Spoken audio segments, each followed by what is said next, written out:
again to round it all up for Vega. But the one problem I do see with Ninjas and Pyjamas lineup is it's very good, it's very strong in team fights, but they're not very mobile. Like Bristleback's not very mobile. Chen, he's definitely more mobile than he used to be. Like, don't get me wrong. Right. But Warlock is also not mobile. That's the one thing I fear. But Vega didn't really punish that, I don't think. They don't have very good split pushers. They have some team fight of their own, but I'm worried that if Nip get their core items like mech and whatever Bristleback wants, I think that their team fight's going to be quite strong. I feel like it's really about snowballing at this point. Vega Squadron don't necessarily need to snowball. I mean, they have one. They have an ability called snowball. But NIP, if they actually get the snowball going, Bristleback could become a force to be reckoned with. They have their last pick coming out, the Phoenix pick from Vega Squadron. You talk about team fight, that's just another thing to add. 9 plays Phoenix in the off lane. Magnus bid for no one. Tusk played probably by RZ. Vengeful probably played by Sema. And then Troll probably played by Tron. So that should be the lineup for Vega anyway. Okay.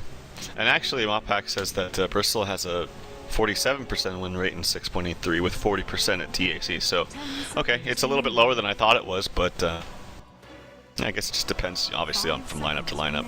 Last pickup here coming for Nip, and I believe this is going to be, it's an off lane, I guess, puck for Jonas. Jonas fan. I guess it could be, it's going to be Era playing the Bristleback. Yeah, and this is interesting. Era generally plays the hard farming heroes, but this game he's going to be playing the Bristleback, and Jonas fan's really the one that thrives, I feel like, on these early aggression heroes, but they're going to give him the puck instead. And this is one of the few games where Jonas fan might be alone. Usually they pair him up with a lot of heroes, and Era sometimes gets to be solo or gets to be mid, but it is going to be Jonas fan, probably either in the off lane.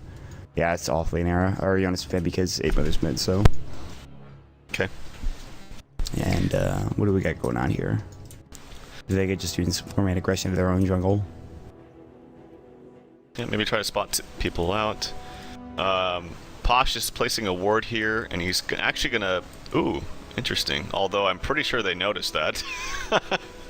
Yeah, it was a nice idea, but it makes it kind of like, obvious. I'm gonna essentially ward this, guys. Don't even worry about it. Yeah, maybe he's just debating exactly where he placed it, but. Where do you put the sentry if you want to try to ward without like losing any of the camps? Just like right there. Okay. Like right in the middle. It's kind of an awkward spot, but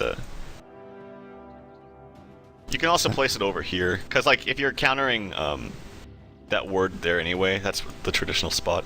The problem is he doesn't 100% know where it is. I'm wondering why he's not countering it right now. Actually, yeah, I'm pretty sure they saw him place. They saw the tree. Like the trees are gone.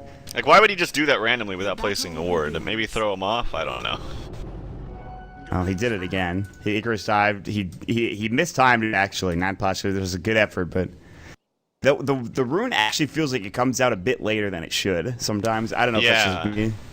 Yeah, it's no, really I agree weird. with that. You like look at the clock, or you hear the horn, and then it just doesn't come out for like another 5 seconds. I guess that's just the disconnect between the clock and the horn. I don't know, man. It bothers me. Are there...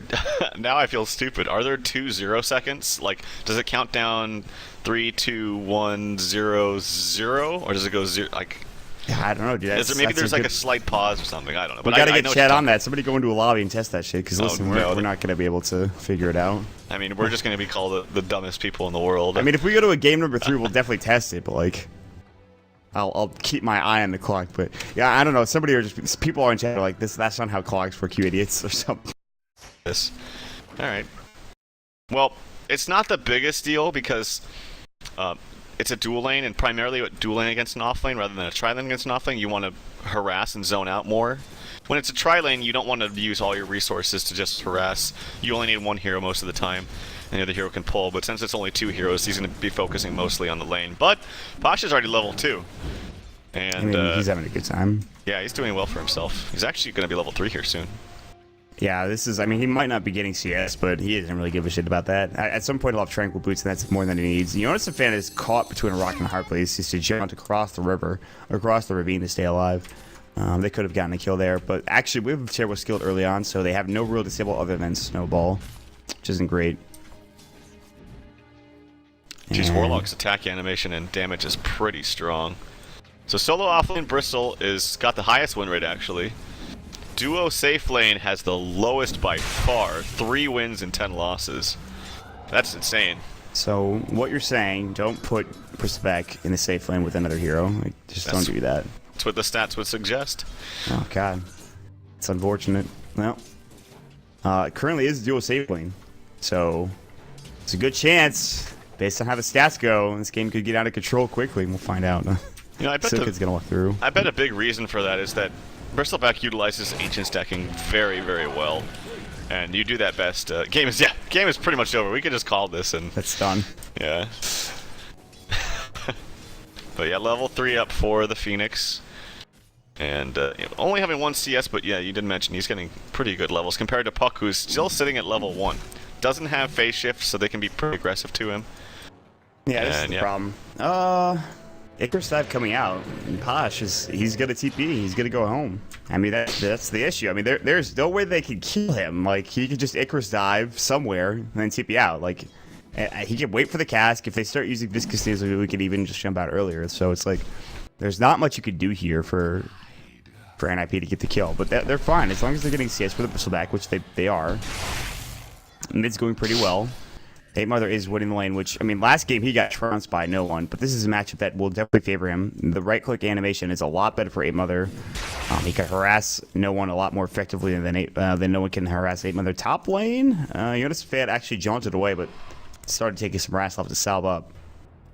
Yep. So far, nothing really happening here. He's still level 1 though, and I don't think he's gonna get any more experience in this when he walks up here now. He's got no he's got no mana for his orb, so that means he has to play extra safe. There is a ward scouting out, but I mean it's just showing him that the supports are here. Oh, Hanskin was in perfect position to cut off the retreat path of Icarus Dive 9 Posh. That was really good, and that's first blood going out for your Chen. So nice. They cast him here, and then he Icarus dived. He had 2 options, going here or here. And he took the second option, and Hanska was waiting here. Maybe just waiting for the 4-minute room, but still was really nice either way. Picks up an illusion. It makes him farm a little bit faster in the jungle. He's got some stacks to work with for himself, too. And he's going to be level 5, when that means 3 creeps, too. Snowball goes. 8 Mother's still in trouble. Shockwave, they did 1 more or 2 more right clicks, maybe. It's going to be 2, and no one will not be able to get this kill. Shadow Word actually... It's impossible to kill 8 Mother. I think he's got stats too. Yeah, it's definitely impossible to kill this guy. They tried going at him with the ice shards. It's not doable. Yep, and Magnus is just going to walk back to base. Tuskar's going to get a little bit of extra experience, but he actually has no mana and HP too, so they're both going to have to walk back to base, unfortunately for them. The Chen is farming very, very well. Like I said, he's going to be level 5 at maybe even under 5 minutes if he gets this camp fast enough, which is very, very good timing for him. Yeah, he's gonna have it, I think. 6 seconds. Yes. 457 for your level 5 top lane. Jonas and Fan getting right-clicked, but they really just can't get this kill. Again, they're zoning him out very effectively. Now the creep wave's pretty much close to his tower, and finally Jonas and Fan gets level 2. Icarus, or rather, the Phoenix is level 4, though, so that's the difference. And, I mean, all things quiet. The good thing for NIP for this second game, they have 3 CSers in the top 4. Obviously, they have the Chen and the Bristle in the safe lane, and 8 Mother is crushing mid. Or doing pretty well mid. I don't know if he's crushing it, but... I think, actually, Magnus is doing much better than we would expect. He has only 3 CS under that of the Warlocks, and he was under some aggression from the Wildkin, too. Here comes a Snowball in mid. It's very slow, though. And they're going to pop the Warlock Golem off the TPN from Steelkin. And by the way, Chen's wrapping around to the backside. No one is in trouble. Sensor Conqueror Stomp number 1. Sensor Conqueror Stomp number 2. They also have the Dark Troll and Snare. Not going to go just yet. Waiting for it. They use it on Arzik. They get the kill with the Test of Faith. Arzik might be able to get away. Illusory Orb. They pick up the rune. Snowball comes in. Jonas and Van getting kind of low. It'll hit up, but they don't really have the damage to work with here. Arzik getting chased down. They probably don't get this kill. Yeah, he's going to make it out, but... It was a good effort, and really, just honestly, really good rotation from NIP. So, look at this death push too. They got creeps, they got the golem. They want to defend this though. They have some decent D push actually. Yeah, there you go. Now that might even stifle the push. We'll see if another shockwave can scare him off. Yeah, it will actually. They're gonna send Jonas Fan back home and. Get his loser orb off before he goes home. Bottom lane, though, 35 last hits for Era, going for a Vanguard again. And this time it's Era picking it up. 9 Pashas sitting at 5 last hits, level 5. That's more important than anything else. And Troll's just been sitting top, farming. 45 last hits, has a Morbid Mask, has a Sage's Mask. Oh, mid. And Snowball goes on to 8 Mother. This time they might actually be able to get the kill. Skewer back, RP not there. Shadowward, he's so tanky. 3 levels of stats, even 2 levels of stats. 2 Centaur Conqueror stops again, and no one gets stun locked into place. And 8 Mother is just laughing all the way to the bank, man. They can't kill him, and they've tried multiple times. Yep, and Hanskin just always is in the right place at the right time. Like, he was in the area. If he's not, I'm pretty sure 8 Mother dies. Also, that Skewer was, I want to say there was a good 400 range shorter than it could have been. I think he actually could have skewered him over the cliff or even a bit further. And I wonder if that would have given him the extra bit of time before Hanskin could have gotten to range. Hanskin, by the way, level 6, almost level 7 for Chen. He's got Hand of God ready to go. And the heals, we haven't even seen the heals come into play in like a real team fight. And that's the thing I fear here for Vega, that what we saw at the draft. Like, these heals are going to be huge. This game already feels like it's starting to slip away from Vega here. I mean, Tron is doing well, but they're down 1,500 in net worth. Era's farming super well. He has his Vanguard already. He's going Treads next, I imagine. I don't think that's a Midas. Could be Midas. We'll see. Yeah. But the thing is like, usually if you buy Treads, you want the belt of strength more, because it's just better. 15 attack speed with no other stat is pretty bad. Midas seems somewhat likely. Cast is going to go through. It's going to bounce once or twice. Centaur Conqueror top misses on his team. The second one might go, but there's the Snowball. The Supernova going on the backside, and actually Steelkid having to back away, but here comes Era to help out. Supernova does some work, pushes them back, but the Voodoo Restoration, Steelkid's pretty much back to full health. RZ casting TP away. Luckily, he will make it out. There's no stun for Steelkid. He just got the cask. Seema is going to try to TP out. Okay, you're not making it, but it's a good effort. Centaur Conqueror Stomp, and goodbye. Hanskin is dominating. He gets his mech, or Buckler, rather. I think that's just his Buckler. And he's pretty close to mech, though. That's the problem. And Jonas Vad gets... Oh, my God. Magnus goes down as well. And what happened last game with Vega dominating, now NIP are the ones that have the ownage call. Yep. Well, they have the troll. And we've seen this hero go pretty ham quickly. He's actually pressuring the top tower by himself, which is good because they still have all their towers. And that's the important thing, I think, for Vega. That they have the map control still. They have all their towers. They have actually decent D-push, too. Like, Ice Shards is decent damage. It's very long range. Shockwave is obviously good, too. Vengeful Spirit's going to be maxing the Wave of Terror, I presume. So their D-push is actually there. Uh-oh. Phoenix. No, you're he dead. does get the kill. Yeah, he got Seema. That's nice, or rather Steelkid, but I think it was Steelkid, yeah. But he still goes down in the end. Icarus Dive tried to TP away, so TP wasted.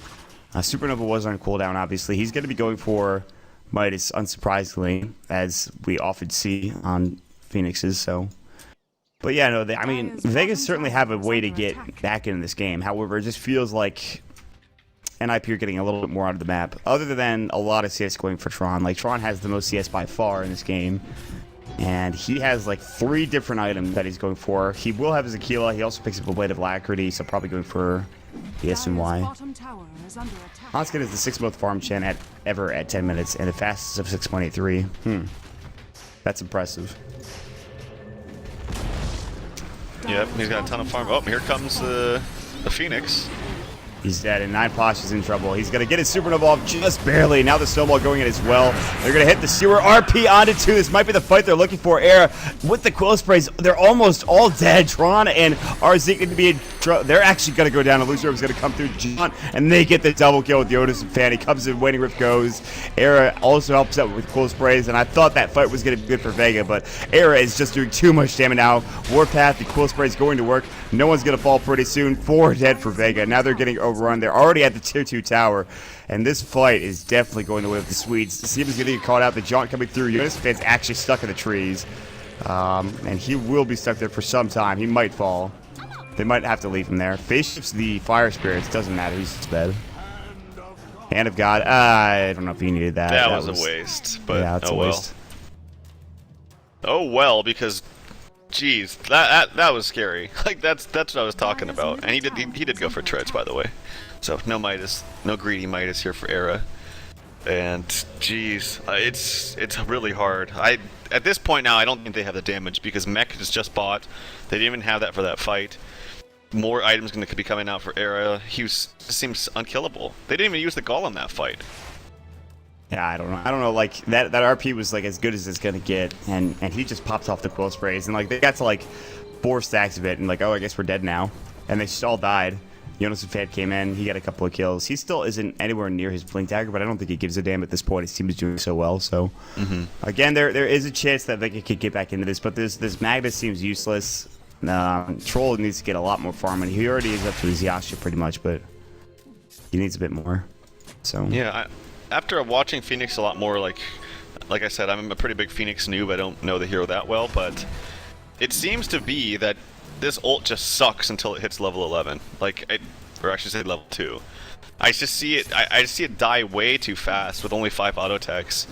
So I feel like this hero really. Maybe that's why people build Midas. I don't know. He's gonna have it by the time he's level 11 anyway, though. So I don't know. Yeah, but the level 16 is pretty good as well. It's like the same reason that you get one on the Brave King. Jonas Fan getting RP'd up, no one will skewer him back, but he's just gonna lose your orb. And well, Jaunt, Ice Shards are gonna go. That'll actually connect, and he might get the kill. Snowball's gonna go. And Waning Rift, but he's dead anyways. It takes a lot just to get an offlane puck who's actually so underleveled. I mean, it is tough at this point. They're really scraping at the bottom of the barrel here for Vega. Yep. Push coming mid too. Midas being flown out for the Warlock as well.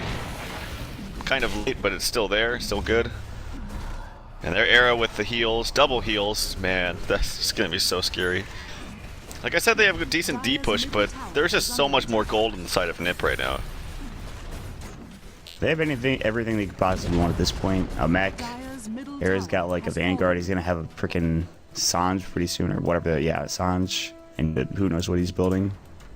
Albert maybe he's pretty good against Troll. Albert is quite good, yeah. And they'll head into Roche too. They don't have the armor reduction like they did last game. They do have Era with the viscous diesel goo, so that's something that allows Roche to be taken down pretty quickly. Well, it'll be like 4 armor reduction or something, and with Warpath as well, your damage is pretty high, so yeah, this should be a very fast Roche. You can see that on the backside is Steinposh. He might know this is happening, but I don't think he's going to give a damn, and they'll take Roche on. And with this, they just need a couple more towers to get up to the high ground here, and Vega are they're not conceding yet, but they're in a pretty rough position. There it goes. Arrow pick up the Aegis. They're going to counter ward as well. That ward just got plays. That sucks. Yeah. Yeah, Poshy's running around. He's got Icarus die. I think he's going to die here, though. Oh. I can't even see the hero, but I think he's TPing out. He's out. Sunray and TPing. Wow. That's actually such a cheeky play. He got Dream Coiled there. He was Sunray, and he walks. Because Sunray makes you move, he Sunrayed and like moved up to the high ground, or I don't know, whatever that is, the cliff. The place that you shouldn't be on a Dota map. Tron will pop battle trance. They'll take a tier 1 tower. TPUs, the Golem's going to come in, but where's the follow-up? Air comes through as well. Snowball as well coming in. Magic Missile, they can't really chase anymore. Steel Kid's going to maybe get... Yeah, they'll kill RZeke, but they only get 1 kill. Bottom lane is getting pushed, and RP's going to go. It'll be in the Hanskin. Just a solo RP. Shockwave. Hand of God's going to go. He's already used his mech, I believe. Sets our Conqueror Stomp. Yoda's Fed's going to fight this, but here comes the Supernova. He jumped in at maybe the wrong time. The Supernova dishing out a lot of damage. Tron might turn the range. Battle Trance is going to go. They'll phase shift, avoid the Shockwave, but dies anyways. The Sunray kind of goes wonky. Now they're coming bottom. No RP. Tron's going to get caught out. Cask's going to go. They're trying to fight him. Shadow Wave, he's dead. Now the Dream Coil, or rather the Death Ward going in, and Seeming the Star has to back up. No one is going to get obliterated as well, coming out from the... Well, there's just a lot of damage, honestly. Cool sprays, right click, annihilation from the Warlock Golem, and they're going to get the tier 2 tower. So they get a couple mid, they lose a couple bottom, they get a hero bottom, and they get the tier 2, so... And this draft is pretty good against Troll, too. Like, Troll's not the best at 5v5 engagements. He likes to pick heroes off, like, before a fight happens with maybe a Shadow Blade or Blink. Just have fast movement speed, bash someone down that's not very tanky, and go to the next target, but straight 5v5 with all these heals, Troll is actually suffering, and can't really find the openings where in other lineups that he could. Magnus, they do have the RP and they have the ability to take out some heroes, but it's just not enough at this point. They do have level 11 on Phoenix, which I do think is a big deal from what I've seen. So if they get a good Supernova, then it's not all out of the question, but the graphs do indicate actually experience is not that high, and this usually happens in push lineups. Usually when you're constantly grouping up, you lose out in the experience. So it's only about 3,000, like 3,500 experience, and then gold is about 7,000. I mean, it's not. It doesn't seem like they're as far ahead as they should be right now. Whereas the last game, Vega had this huge lead at this period in time. Like they were decimating NIP, and a lot of that, like you mentioned, comes to a push lineup number 1 and number 2. Like, I mean, you still have a lot of farm for Tron at this point in the game. Like he is very farmed, but again, he's not very good in this situation where you have to deal with the pushes, and you're absolutely right about that. He's good for getting pickoffs, and that's just not happening currently. So NIP will head top. They have 2 heroes in the vicinity. They're going to jump in with Jonas fan, who has Blink now, by the way. Tron silenced. 8 Mother's thinking about running and then runs in a bit too late. Now gets Rolling Axe. They're going to Shadow Word himself. And everyone's congregating top to maybe have something happen here. Ice Shards go. Jonas fan walks in casually. Waning Rift. They get the Golem off. The Dream Coil goes. They already break 1. The Snowball is going to break as well, but that breaks while they're in the Snowball. Now Death Ward RP comes. Misses! No one misses the RP, but it might not matter. They've already taken down 8 Mother. Supernova's good to go as well. Tron is going to get a kill on 8 Mother. Air is going to walk in as well. And now Jonas fan jumping in. Arzik might die. Tron's going to try to DP away, and he will make it out. But what else is happening here? Double kill for 8 Mother. The Warlock Golem trying to obliterate. They get both supports. Ninepox is going to literally go into the trees. Quill Spray's going. Blink. They see him. He's in the trees. They ping him out. I don't know. This is really weird. He doesn't have TP for like 28 seconds. This is awkward. Air's actually just Quill Spraying him to death. Oh, they don't know. Oh no, did they were not see right him? next to each other and he blinked to Why? They could have just stayed there. Oh no, they thought he did Icarus dive. What a disaster. He Look at him go. Look at him. Dude, what the hell, dude? Like, that's actually just so dumb. Oh, all right, Valve. Funny. Yeah, that Magnus, I've seen some better Magnus plays. Not only did he completely whiff, like it wasn't even close, completely whiff the RP, but he totally whiffed the skewer too, so none of his spells landed.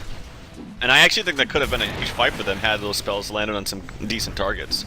Because they were sort of winning the fight at the beginning, but then because they expended so much, Nip knew that they could still fight, because they had all their spells up. The H does go down, so that's good for them at least. But they don't have Supernova for 23, they don't have RP for 20 as well. I mean, they're out of outer towers now, and they're going to find RZ getting death warded, which is not bad. I mean, that could have been another hero. That could have been Trondine, who is very close to BKB. Sets are funny sometimes. Warlock's finished by his Ags at 10 to 20 minutes or 9-0, 20 to 25 minutes 2-7, and at 25 to 30, 4-1.